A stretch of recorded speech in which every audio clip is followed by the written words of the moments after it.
All right.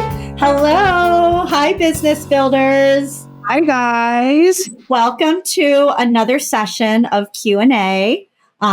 So grateful that our business growth community, you guys have continued to give us really great questions, and we're going to jump right into them today. Go ahead, Leilani. Okay, so the very first question we have from a member of the group is, I'm right at the cusp of needing to hire, but I'm not certain I can afford something consistent. What should I do? Kristen, go ahead and take this one. This is so challenging, right? It tugs at your business heart so much because your business is doing pretty good right now. And you're feeling like, oh, if I just had someone, my business might generate more. And this is where taking time to make sure that you understand where your pain points are in your business, that could mean, where are you being taken away from time that drives what makes your business successful, right? Is there something else that somebody else could do so that you can spend more time in front of a customer, or spend more time creating the products it is that you offer, or setting up the services that you offer? So where are the pain points in your business, and how much time a week do you spend on those pain points? Because when it does come to hiring, not everybody is looking for 40 hours a week. There are very successful stay-at-home moms, retired individuals, students who really just need to supplement a little bit of time and actually would be okay with 10, 15 hours a week. You would be surprised. So when you have created your SOP and your checklists based on a successful routine for your business, you can then hire someone that says, and you can be honest with them, and you can say, you know what, I need someone to do these 3 tasks for me every week. This is going to take about 10 to 15 hours. And then from your budget review, you'll be able to know what you could offer to pay them. But I'll say this, there are some very creative businesses who set up a 100% commission base right from the start. So depending on what pain point you need filled, if they're going to be customer facing and closing deals for you, you could set up some sort of commission base. And these individuals work purely on commission. And that could work really well for your business, because then you're only paying them when your business makes money. Yeah, that's a great answer. I love that. Leilani, what did you do? So I actually ran into this issue when I first started growing my business, and I started on the dining room table. And so actually the very first team member I brought on worked with me on my dining room table. And I just had to be very honest with them. I knew I needed help. And at that point in time, it was more manual work, packaging orders, picking orders, packaging orders, mailing out orders. And I found that was where my biggest pain point at the moment was just really productivity and getting these orders dispatched. So the very first person I hired on was really just helping me with dispatch. Now, talking with other business owners, it looks like a lot of us start in the same area, which is going to be really just kind of amplifying how fast we can get a product out or do a service, right? And so when I was talking to this first person I brought on, and it was a family member, I pretty much was just very open and honest and said, listen, I don't really know exactly how long this will go on for, but this is what I need at the moment. And they asked me, well, what days? And I said, well, it was only 2 days a week. And at that time, it was only for 4 hours each of those 2 days. And then I did let them know, like, let's see how this goes. The business is continuing to grow. And so as the business continues to grow, more hours will be added on. But the first person I brought on was a stay-at-home mom. And I just love how you mentioned it, was because there are a lot of individuals out there, and I think this is underestimated a little bit. There are a lot of individuals out there that are not looking for full-time employment. They're just looking to fill gaps of time that they have available. And they just want to bring in extra income to subsidize some of those, activities that they want to do. And stay-at-home moms was huge, was because of the fact that they just needed to subsidize, or they needed to fill the gap of when their child was in school from when they picked them up, and they wanted extra money in order to do extra activities with their child when they were home, or send them to summer camp or something like that. So it really, and I actually grew a lot of my team members were stay-at-home moms because of that, and we were able to plug them in because they had a little bit of a flexible schedule that worked with us. So I dare say that the main thing to look at, yes, you need to know your numbers. Yes, you need to know your budget. That definitely helps because you need to know how much you can pay. But then the other thing is just be really true and authentic with the person that you're hiring, that you really don't know yet exactly what a true schedule will look like, and see what they're saying. Just dialogue with them a little bit and just be open, vulnerable, and honest with where you currently at, where your business is currently at, and see. A lot of times it's just an open discussion of how they can help you, because that's the other thing that's underestimated. Most people, if you're a good and honest business, they just want to help. And so having that discussion will open up the doors to see how they can help you, and mutually you will help them too. Well, and I think too, what I'm hearing actually radiate from you is your why for why you even started your own business was resoundingly crystal clear from day one. So people who were able to resonate with that or wanted to see that come to fruition for you, this is why being able to clearly articulate how your business will serve you, but also serve others, it will really help attract the right people to your business who want to be part of that. So I just think that you're right. They'll be okay with those, she was 8 hours a week for what it sounds like, right? 2 days a week, 4-hour shifts. So absolutely. Yeah, and then it ended up little by little, it actually turned into a full-time gig. But it started that way and they grew. And then the other part of it is so many times, especially in the stay-at-home mom field, they don't really even know their true talents yet either until they're working into the business and they find out that they're really good at certain things. And then us as a business owner, we can use our intuition to pick up on that different skill set that they have and find other areas in the business that they can help you with. Love that. Absolutely. Wow, that's such a good one. What a great way to start. All right. So the next question we have is, what is the first position I should hire for into my business? What is the position I should hire for into my business? So take this one over again, please.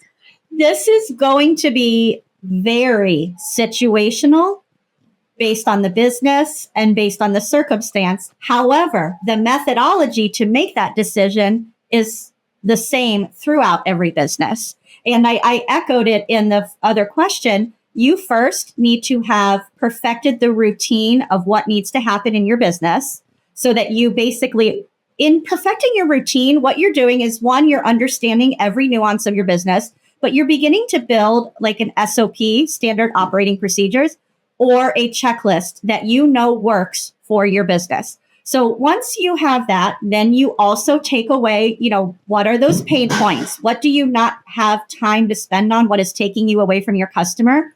Or what do you just not enjoy doing? That's a good one too. And then you also need to factor in, how can you pay them? Because if you need to approach a commission-based, start, then that individual probably will need to be customer facing so they have a chance to influence those customer experiences. But if it's something that you're just bringing somebody in to take things off your plate, then by you perfecting your routine, you know exactly how much time it's going to take. So I feel like these two answers go hand in hand. But like I said, the methodology for how you decide who you should hire first is exactly the same. What do you need to take off your plate, and how can you pay them? So once you have those two things in place, then I think it becomes crystal clear what you need to hire for at a base level. What is the most important thing you need? And if you only get to have them for 5 or 10 hours a week to make your business successful, what are those 5 or 10 hours going to be spent doing? 100%. Yeah, I know. Absolutely. I think that, and just to build on that, focusing on the pain point is huge, right? And everyone's pain point is different depending on the industry and the customer you're serving. On top of that, I'd like to also add that sometimes as business owners, we're not thinking SOP. We already have a kind of a running checklist in our head of things that we're doing. So don't be so so adamant that you have to have everything written down exactly the way you do it. A lot of that will be trained, right? And then you could delegate them to create that checklist for you, right? It's kind of thing, and you can edit it, your checklist. But beyond that, when you are experiencing a pain point, in my case, it was packaging, because packaging and dispatching orders was taking time away from me handling customer issues. So I was the customer face. So being able to handle my customers, answer my emails, grab more customers, get more accounts, the things that continually generating money. I'm going to get that word out eventually. And then that's where I said, okay, I need to take dispatching off my plate. Not so much that I didn't like doing it. I actually did. I liked doing it. It was kind of meditating for me. But I knew that in order to bring more money into the business, someone needed to be out there getting the customer. And the best person for the job was me at that time. I wasn't ready to delegate or train someone to do that. So what I decided to do was go ahead and delegate the first thing that was a pain point in taking my time, and I wanted to buy back my time, was that dispatching orders.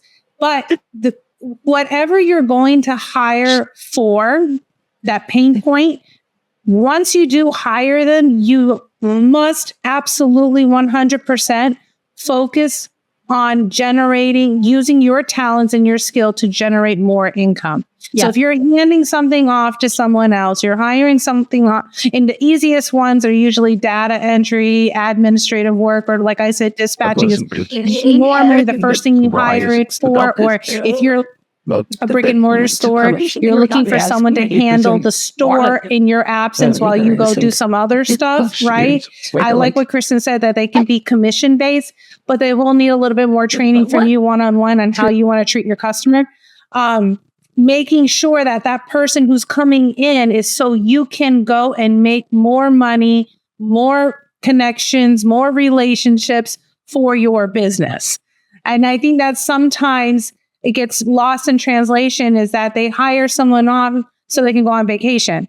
Like, no, the first person you're hiring on is so you can reinvest your time back into making more money for your business. So just think about that too. Who you're hiring on is going to help you alleviate time to now reinvest back in your business on your core strengths too, right? Does that make sense?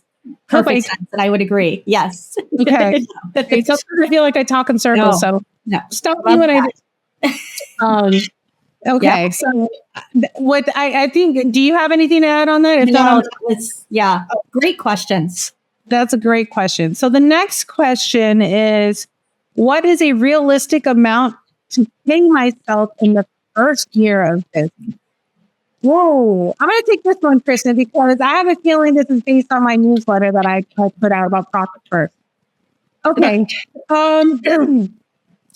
This is, again, it's kind of a relative question, right? So the realistic amount to pay yourself really depends on how much revenue you're generating and what your true profit margin is, right? So I think what happens with a lot of business owners, and there's a misconception that every dollar earned needs to be reinvested back in the business.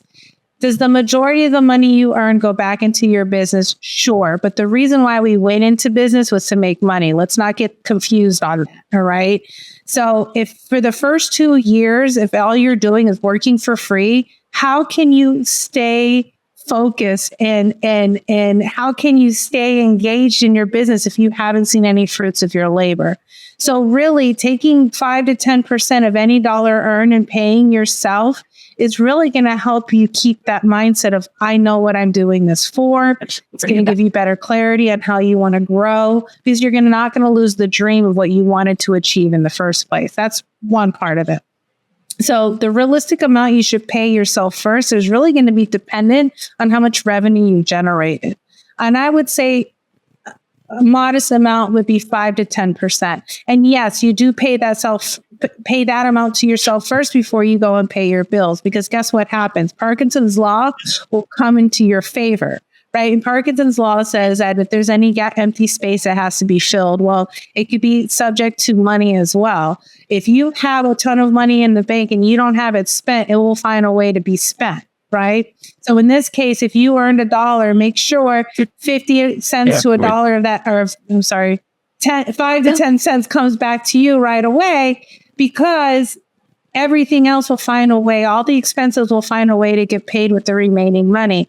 But if you decide to do it the other way around, which is going ahead and paying all your expenses first and then paying yourself the remaining amount, chances are Parkinson's law will get you and all of it will go out the window before you even see a dime of it. So I'm going to tell you, aim for 5 to 10% as a realistic amount to pay yourself in your first year of business. I'm not going to give you a dollar amount or a salary amount, just a percentage, 5 to 10% of your revenue. Mm-hmm. I think you're spot on with that. And even some of the best business books that we've read together will say 10% is yours to keep, right? So there's a mentality around rewarding yourself, but then taking that money and thinking of what can you do with it for yourself or for your business. But it's not that you're putting that money back into the business. You're giving it to you, and then you're making the choice of what you want to do with it.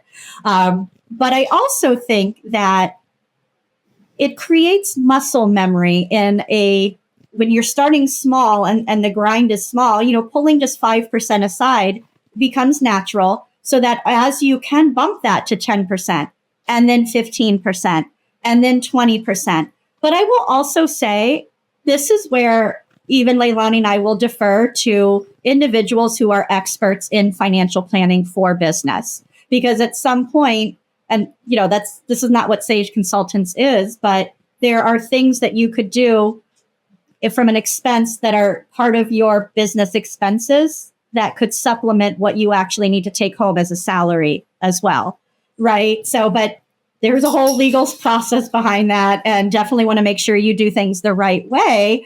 But there's a bigger picture, right? So it shouldn't always be about, well, I was making $120,000 at my corporate, so how do I make $120,000 in my business?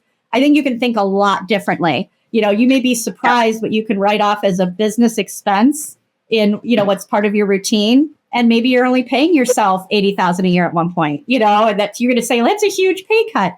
Maybe not. So I think 100%. I made over 6 figures in my corporate job. And for like the first 5-6 years of my business, I never paid myself the same amount of money as the corporate job. And it was ridiculous, though, however, because my lifestyle was better working for myself, making less than I did at my corporate job. And some people are like, what? How does that happen?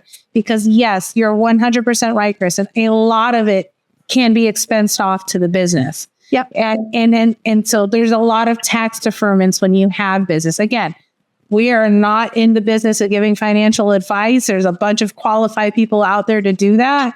However, when you get to the point of really being able to pay yourself more than that 5 to 10%, there's a lot of different ways that you can kind of save your money in various tax havens. And grow your wealth substantially in a short period of time. Yes. But this question was just about how much did you pay yourself? And I'm assuming, I'm just going to say the overall quick answer is not coming in making hundreds of millions of dollars in revenue. First year. No, you're really making 6 figures in revenue. So it's a very modest amount to put 5 to 10% of that revenue away to yourself first before paying all your other bills. Yep. Very good. All right. What's the fourth question? Okay. Fourth question is, if I am operating in the red, how can I still pay myself at this time? Ooh. See, it kind of ties back into the answer I had previously. Are you in the red because you continue to keep paying all the expenses first? And do you have a proper budget? Second, right? Maybe it goes the other way around. Do you have a proper budget, which is why you keep overpaying stuff? But if you have a good budget, you won't be operating in the red. Okay, because having a good budget, you'll know exactly where you need to be and where you can cut back and where you can maybe boost up some stuff over, the sales over here in order to make up for the deficit over there. But have a really good budget is going to help you not go in the red. Okay, and not waiting until you've spent everything to pay yourself is going to ensure that you pay yourself before going into the red. Does that make sense? So I would say, if you're already operating in the red, first, you need to get a good budget together. Okay. Figure out why you're in the red. And then after you've done a really good budget and you're like, man, there's nothing I can cut. I'm really at bare bones. I don't know what else to do. Then you need to switch gears and really think about, how can I boost revenue? So you come out of trying to operate better and you go into, how can I sell better? Because then you need to go into the black. Right. And then once you start seeing your money rolling in the black, you need to pay yourself 5 to 10% first before everything else. I think, to piggyback on that, perfectly said, what you're really doing is you're asking people to adjust their mindset as well. Because when people say, I'm still in the red, how can I even afford to pay myself? We're almost adopting a scarcity mindset from the start. So I love that you encouraged, all of us to first, let's look at the budget. Are we really being planful and intentional with where things are being spent and how they're being spent? What can we cut out? Love that. But then it's not, where can I save money? It's, how can I make more money? So it's moving yourself from a, panicked and scarcity mindset into an abundance mindset that, okay, I have a great idea. I have a great service or product, and I have a way to get it to, my customers and serve my community. So how can I do that more to make up for what I need? Yeah. Boom, done. My grandma used to say, money's out there. You just got to go get it. Right. Yep. So don't go with the mentality of, oh, I'm broke, I'm in the red, I can't do it. You go into, oh, no, it's out there. I just got to go get it. Yes. All right. So that was some really great questions, guys. Thank you so much for that. Yeah, love that. And as you know, these questions came from our business growth community, and a lot of them are stemmed from what Leilani and are going to dig into next. Every Monday in our business growth community, we send you that weekly newsletter that digs deeper into one of the 8 fundamentals for business acumen in our business boot camp. So those videos for our business bootcamp are available on our YouTube channel and on our website for free. And our newsletter is just a deeper dive into part of one of those bootcamp modules. So jumping into what mine was for the previous week, it was really all about hiring and scaling your business. Because a lot of us, we're at the cusp of holiday, and a lot of us are expecting to be a lot busier right now. So this is definitely a pain point for a lot of people. So addressing the concept in hiring to scale is how to regain control of your business, because you're probably at a point where you feel like your business is running you. So how do you reel that back in and quickly gain control of your business and decide if it is time to hire? Well, 3 quick points on that. 1, you need to create and then protect your routine. What you don't want to have happen is you scattering all over the place throughout the day. Like, oh, I forgot I need to check my budget. And then, oh, I forgot I need to check my social media. Create a routine for yourself where you give everything a designated time frame. And when possible, do those operational tasks when it's not time for you to be in front of a customer, so that when you are in front of the customer, you can absolutely protect that experience. Second, develop checklists that will eventually build an SOP for that perfect routine. That way, when it is time to hire, you will be able to pass along what it is that you need an individual to do. And third is identify, what are your strengths? What do you enjoy doing? What do you excel at? What is making your business so successful? And then what are your pain points? What do you not like doing at all? Or what is something that is keeping you from spending more time in front of the customer? So those 3 areas are really what you need to investigate in and dive into to regain control of your business. Another part I went into with hiring to scale was being very intentional with staffing. I have 3 points really around being intentional with staffing. The first is identify the exact time requirements for the need. If you've perfected your routine and you know what things are expected of, then you know what you need to hire for. You heard Leilani. She knew she needed somebody to help basically with packaging and distribution. So she knew she needed somebody about 8 hours a week. So when you know exactly what it is you need and about how long it should take, you can be very honest with the individual that you need to bring in. The second in this is to review your budget and how to plan for those payroll expenses. It's not only paying them, but there are payroll taxes and lots of things to take into consideration when you're building your budget to bring somebody else in. The third, when you're interviewing individuals, you have to be extremely honest and vulnerable, and that's okay. You don't need to appear like you're that really big store at the mall that can hire tons of people at the highest dollar amount. You can be honest with them. You know what? I am just getting my business up and going. I need someone for just 5 to 10 hours a week. I'm not even sure what this could evolve into. And you're going to find that people are willing to be part of that. There are so many incredible individuals out there. Leilani gave us an example of a family member who was a stay-at-home mom who was happy to help her for a few hours a week. There are students who have a really heavy class load with school, and they just want to expand their experience a few hours or make a few extra bucks. So don't be afraid to be honest with the hours, and don't be afraid that you can't afford to hire full-time right away. So then the actionable steps that I gave you for being ready to hire to scale, to sum it up, is one, you have to have already created and protected your routine. If that is not in place, I would highly advise that you do not hire yet, because what you'll be doing is scrambling and just having somebody put Band-Aids on everything all over your business. And that's where you will waste payroll. You will frustrate the individual you've hired in or end up being taken advantage of. The second is determine exactly what you need to hire for. That way, when you are interviewing individuals, you can be crystal clear about what it is they will be doing and how long it should take. This will also help prevent overspending in your payroll budget, but will also help you source the exact ideal candidate. And then third, this is so important. This is why I'm begging you to create your routine and begin those checklists. You need to train and follow up with them. Don't just bring somebody in to put a Band-Aid on a situation. Bring them in with intention and train them to do what you know works for your business. I will say, on the flip side of this, be open-minded and have a growth mindset.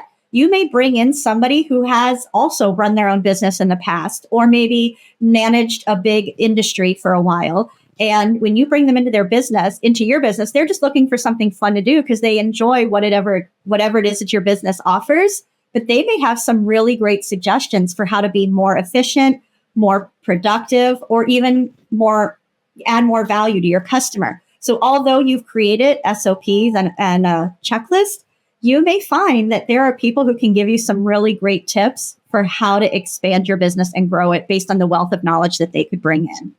So if you have more questions around this, of course, send it in to us. But I would say dig into our module all around the sales catalyst and also leadership. And then Leilani, let's dig into your incredible newsletter around profit first thinking. Yes, I had a great time writing that newsletter, by the way. Made me really reflect back on my journey of what it took me to get into that mindset of making sure my pay, my salary, me was a priority in our business. Because guess what? I didn't go into business to do it for free, right? And so really one of the very first things I kind of had to get a hold of was really creating a solid budget. And one of the things I had to do in creating that budget was just taking a glimpse at what I spent in the year and just kind of dividing it by 12 and really digging deep to see if there was any hidden costs, those surprise subscriptions that come up or license renewals that you have to do that you don't ever really think about because you only do it once or twice a year. Really diving in and seeing what is it I'm actually paying and what my business needs to stay operational. And then the other thing was kind of prioritizing my debt payment, okay? Because especially just starting into business, and if you don't really have any financial acumen behind you, you tend to think it's okay to throw everything on credit cards, right? And initially it could be, right? It's okay. I think there's a lot of people who've gone into business with a small loan from their mom or dad, or, they lend them money from their own personal savings to start their business, and that's okay. But prioritizing that debt repayment is primary to going into paying yourself effectively first, okay? And so with knowing your budget, prioritizing your debt payment, now you can create a pay it yourself system. And that's really just going in and combing through your budget, looking at whatever revenue receipts you have come in and saying, okay, if I had $10,000 come in that month, am I paying myself my 5% first? Okay. And then going ahead and writing yourself that check or putting it into creating in my case, I have multiple bank accounts and each bank account has its own purpose that I use to make sure that when money comes into one account, it's dispersed to all these other accounts based on my budget. Okay. And one of those accounts, yes, is profit. And so I created a system to make sure that I am paying myself first from the money coming in to that profit account, and then everything else gets dispersed afterwards. But in order to do that, you need to know your budget. And then I talked about how just really getting down to doing it is so important, right? So after you've created your profit first system, right? Making sure you're paying yourself first. Once you've created that system, you really want to put it into action. Okay. Go ahead and make sure that you're having money come in. It's for all your various bank accounts, including your profit one. And then regularly review these numbers. So you're reviewing your budget. You're reviewing how much debt you still have left that needs to get paid off. You're reviewing the amount of money that's in each bank account and does it match what you budgeted. And then you're really just having a great overview of the numbers and the financial health of your business, right? And to do that means that you have to find a good balance. I think one of the biggest obstacles that most business owners come across is, okay, I've gone ahead and set up the system. I've opened up the bank accounts. I'm determined to pay myself first, but I'm having a difficult time finding it within my routine or my daily activities to focus on these projects, or focusing on making sure I'm looking at my financial health of my business, or making sure that I'm putting that money away to myself first. So really find that balance. When is the best time for you to sit down and look at your numbers? When is the best time for you to sit there and review your bank accounts? Some people, it's late at night where they're just sitting in front of the TV after work. Some people, it's right the first thing in the morning because you've got the freshest mindset in the morning. Some is like, well, you know what I like to do while eating lunch in front of the computer. I don't recommend that personally, but hey, if it works for you, go right ahead. But finding that balance of when is a good time to work that into your normal activity.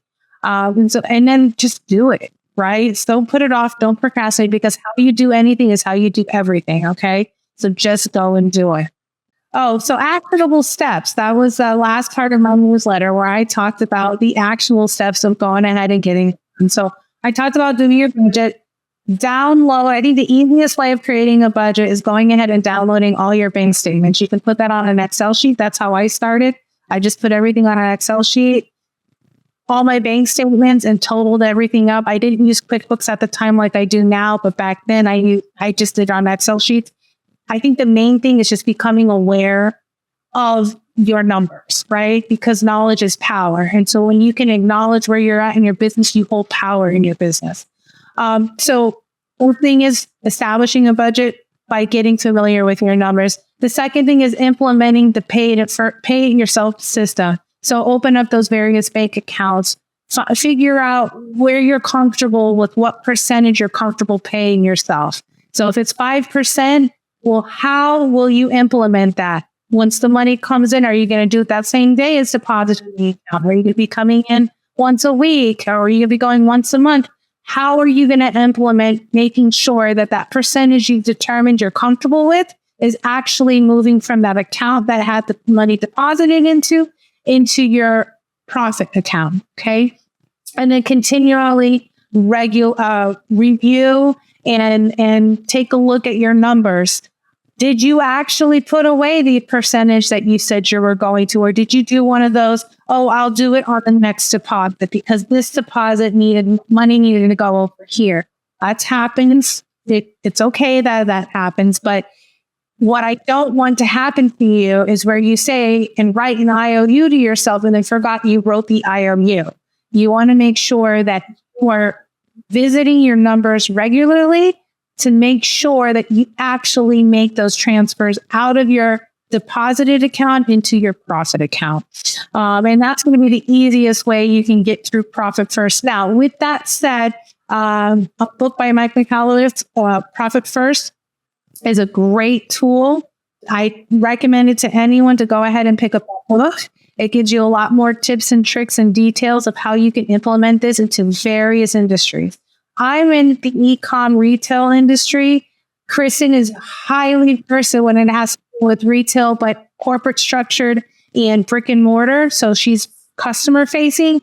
It doesn't matter either or. This has to be implemented for all businesses. Absolutely. And that really kind of covers how it could be done for whether it's forward facing in front of the customer or behind the scenes. Really powerful newsletter, my friend. And I think so many, business owners think I will pay myself after a certain point in my business. But I just love how somebody who's even just starting their business and they're about to launch maybe, later this month, trying to jump on the curtails holiday season, could set up something very structured and organized to be successful for them and be able to scale and grow. So love that. So glad you guys joined our session today. This is all about our business growth community. Currently, it's housed on Facebook in a private group, looking at growing that. But keep in mind, we offer these sessions twice monthly. So be watching for them. You'll see 2 here in November. You'll see 2 in December. But in that community, we really try to also give you ways that you can grow yourself so that you can grow your business. So you see a lot of mindset development prompts and insights. You get these weekly newsletters where we dig even deeper into various business acumen and mindset development resources. And then what an amazing group of individuals that are in this community and on our Saige Unplugged podcast. So once a week, Leilani and I get together and what do we say? We kick the shoes off, let our hair down, and we, as business partners and peers, really do love business dialogue, but she and I will do it together over a drink or two and discussing really great business concepts, to grow ourselves. So we hope you can join in on those for some additional inspiration and learning. But so much of this comes from feedback and engagement with you guys. So just thank you so much for being part of our community, part of this tribe. We are so glad to be here for you and with you. And we're learning things from you. And we hope that you are learning things from us. Thanks so much, guys. Thanks, guys. Bye. Bye.